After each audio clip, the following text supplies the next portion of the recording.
क्या है आध्यात्म?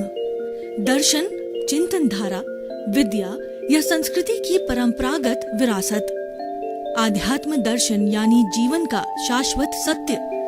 मानव जीवन से जुड़े शाश्वत सत्यों को जानिए और समझिए उपासक डॉक्टर सोहन राज तातेड़ से हमारे खास कार्यक्रम आत्मविज्ञान में। आत्मविज्ञान यानी सही दृष्टि, सही सोच। भाई और बहनों, मातृशक्ति को नमन। स्टूडियो में आपका हार्दिक स्वागत, अभिनंदन, सत्कार है। आत्मविज्ञान साइंस ऑफ द सोल कार्यक्रम के अंतर्गत हम आपको सही दृष्टि, सही सोच, राइट विजन, राइट थिंकिंग के तहत आपकी जो नकारात्मक सोच है, आपका जो गलत दृष्टिकोण है, आपका जो गलत नजरिया है, आपकी जो गलत दिशा है, वो हम बदल करके आपको सनातन सत्य बनाते हैं, अल्टीमेट ट्रुथ बताते हैं। आपको जो बताते हैं कि वास्तव में आखिरी सत्य क्या है, रियल ट्रुथ क्या है, वैसा सम्यक दर्शन देने के बाद में आप अपने जीवन को धन्य कर सकते हो। आपने अपने मानव जीवन को सार्थक बना सकते हो। उस राजपथ पे, उस ट्रैक पे हमेशा हमेशा चल सकते हो, क्योंकि हमारा दृष्टि विज्ञान है। और ये हम सारा कार्य जो है वो अलग अलग एपिसोड से माध्यम से करते हैं। तो आज हमारा बहुत ही सुंदर एपिसोड है, वह है अनासक्ति और वैराग्य। भाई और बहनों, हमारी भारतीय संस्कृति में दो शब्द चलते हैं, आसक्ति और अनासक्ति। आसक्ति को कहते हैं अटैचमेंट, अनासक्ति को कहते हैं डिटैचमेंट।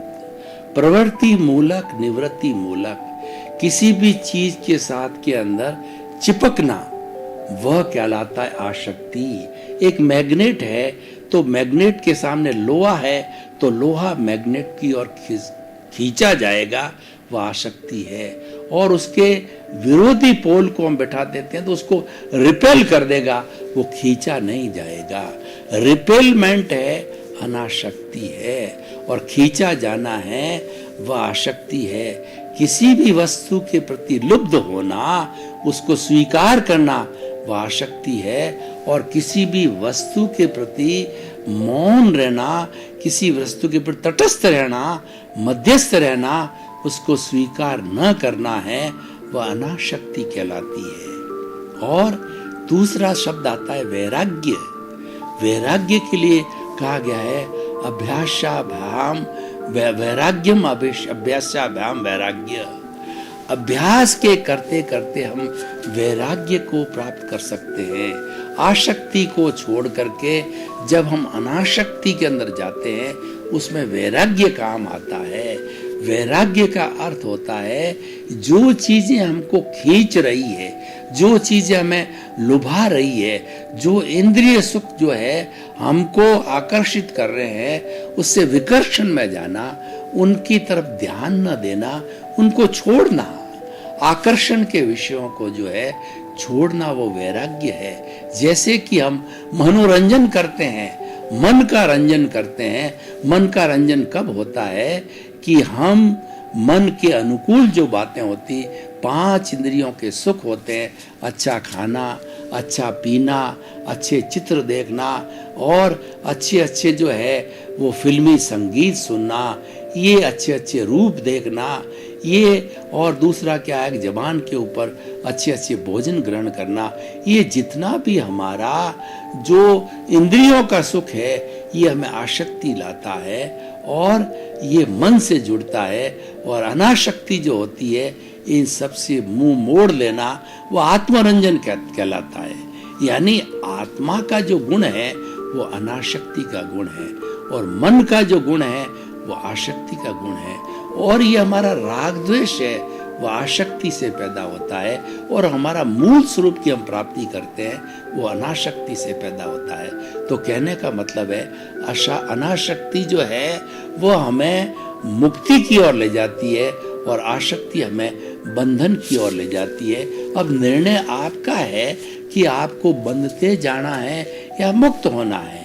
देखिए, ये मनुष्य जीवन बहुत दुर्लभ है। हमारी वैदिक परंपरा क्या कहती है कि 8 भव तक लगातार सुकृत करने के बाद में 9वां जो जन्म होता है वह मनुष्य का जन्म मिलता है, मनुष्य गति मिलती है। और उसके अंदर कोई भी बेईमानी हो गई या कोई भी कुकृत्य हो गया तो 99 भव के बाद में मनुष्य जन्म मिलेगा। 99 भव भी रेगुलर करते करते अगर कोई भी त्रुटि रह गई तो 999 भव के बाद में मनुष्य जीवन मिलेगा। कितनी स्ट्रिक्ट इनकी जो है अवधारणा है।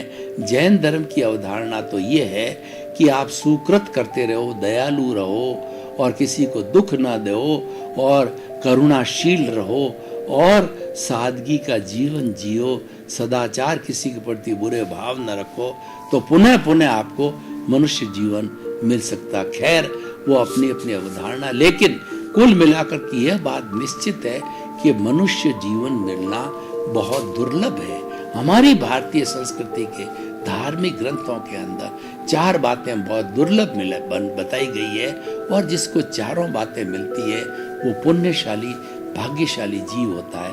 पहली बात तो है कि मनुष्य जन्म का मिलना। दूसरी बात यह है कि मनुष्य जीवन का जो अंतिम लक्ष्य भगवान बनने का, तीर्थंकर बनने का, केवल ज्ञानी बनने का है, उसकी जिन वाणी, उसके मुखारविंद से निकली हुई वाणी जो कि एकदम विशुद्ध वाणी है, वो जिन वाणी को सुनने का अवसर मिलना। ऐसे बहुत से लोग हैं जिनको कि आदिवासी है या जिनके जो है पापोदय है, तो उनको जिनवाणी सुनने का अवसर ही नहीं मिलता। उनको सदगुरु नहीं मिलते, सद सन्यासी नहीं मिलते और अवसर ही नहीं मिलता। और तीसरा जो है दुर्लभ कार्य है कि हमें जिनवाणी मिलने का अवसर तो मिलता है, लेकिन उस जिनवाणी को जो है प्रति श्रद्धा जागृत होना, इधर से सुना इधर से निकाल दिया, श्रद्धा जागृत नहीं हुई, उसमें हमने कई इफ्स एंड बट्स लगाए कि जिनवाणी के अंदर भगवान ने 6 जीव निकाय की बात कही है, पुण्य की, पाप की, कर्म की और आत्मा की, ये है या नहीं है?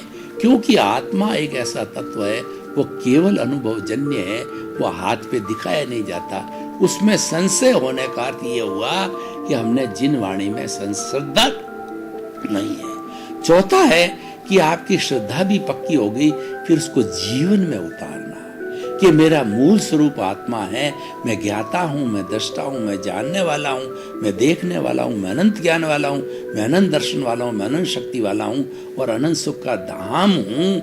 ऐसी जब आदमी की प्रवृत्ति और मूल स्वभाव में भ्रमण करने लग जाते हैं, इसका मतलब यह है कि हमारे में श्रद्धा पक्की हो गई, हमारे में ज्ञान की प्राप्ति हो गई, हमारे सदगुरु ने जो प्रवचन दिया, जो जिनवाणी बताई है, वो सरासर हमारे हृदयंगम आत्मसात हो गई। तो भाई और बहनों, जो हम वैराग्य की बात कह रहे थे, विराग से विराग की ओर जाना, जो चीज हमें बांधती है, जो चीजें हमें इस दुनिया में रुलाती है, उससे दूर हटना।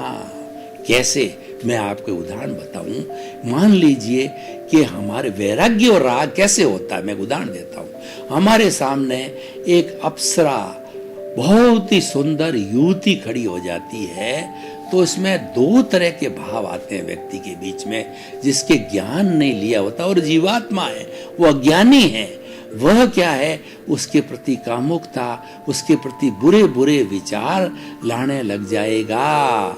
और अगर मान लो ज्ञान को हाजिर कर देता है, ज्ञानी व्यक्ति है, मुमुक्षु है, जिज्ञासु है, वो कहेगा ये तो रिलेटिव है, वो ये चिंतन करेगा इसकी चमड़ी को उधेड़ो, उसके भीतर क्या निकलेगा, उसके भीतर वो ऐसी बदबू निकलेगी कि दुनिया की सबसे बदबूदार उसकी चमड़ी हटते ही वह रूपवान स्त्री है और उसकी पोल खुल जाती है और वो व्यक्ति 1 मिनट भी उसको नहीं सूंघ सकता, बेहोश हो जाएगा। देखिए, ये अनासक्ति है, ये वैराग्य है।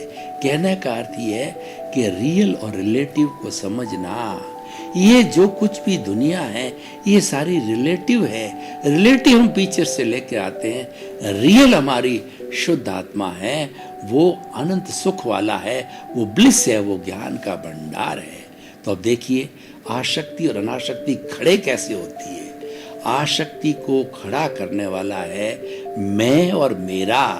मैं को हम दो रूप में लेते हैं। एक तो मैं कहता हूं कि यह इस घर का मालिक मैं हूं और ये मेरा बेटा है, ये मेरी पत्नी है, ये मेरे पिता है, मैं बड़ा विद्वान, मैं भारत का राष्ट्रपति, मैं भारत का प्रधानमंत्री, मैं उस प्रांत का जो है मुख्यमंत्री, मैं कुबेरपति, मैं लखपति, मैं करोड़पति, मैंने इतनी पुस्तकें लिखी, मैंने इतने व्याख्यान दिए और मैंने इतना त्याग किया, मैंने इतना पचकान किया और इतने इतने बड़े जो ग्रंथ मैंने आत्मसात किए, उन ग्रंथों का मैंने रटन किया।